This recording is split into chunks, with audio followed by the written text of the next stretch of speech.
చిత్తూరు జిల్లా ఐరాల మండలంలోని కాణిపాకం సమీప ప్రాంతమైన అడపగుండ్లపల్లిలో ఉన్న శ్రీ సర్వశక్తి వినాయక దేవాలయంలో మంగళవారం రాత్రి సంకటహార గణపతి వ్రతాన్ని భక్తి శ్రద్ధలతో నిర్వహించారు. ఈ వ్రత పూజలకు పెద్ద సంఖ్యలో భక్తులు తరలివచ్చారు. ఆలయ ప్రాంగణం భక్తులతో కిటకిటలాడింది. ఈ సందర్భంగా అర్చకులు సంకటహార గణపతి వ్రత విశిష్టతను భక్తులకు వివరించారు. ప్రతి నెల పౌర్ణమి తర్వాత వచ్చే చవితిన ఈ వ్రతాన్ని నిర్వహిస్తారని చెప్పారు. सभाज्ञाभ्यं नमः।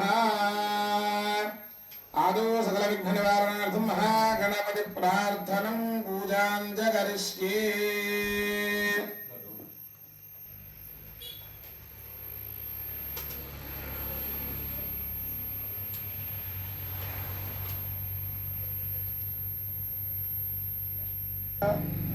अपवित्र पवित्र वाद्रवावस्थांगदे गुबालस्पदे पुंडरीकाक्षं सभाज्ञाभ्यन्तरश्रीपुंडरीकाक्षपुंडरीकाक्षभ्यां नमः।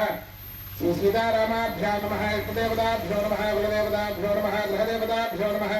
ग्रामदेवताभ्यो नमः। आचार्यदेवताभ्यो नमः। मातृभ्यो नमः। पितृभ्यो नमः। गुरुभ्यो नमः। सर्वेभ्यो ब्राह्मणेभ्यो महाजनेभ्यो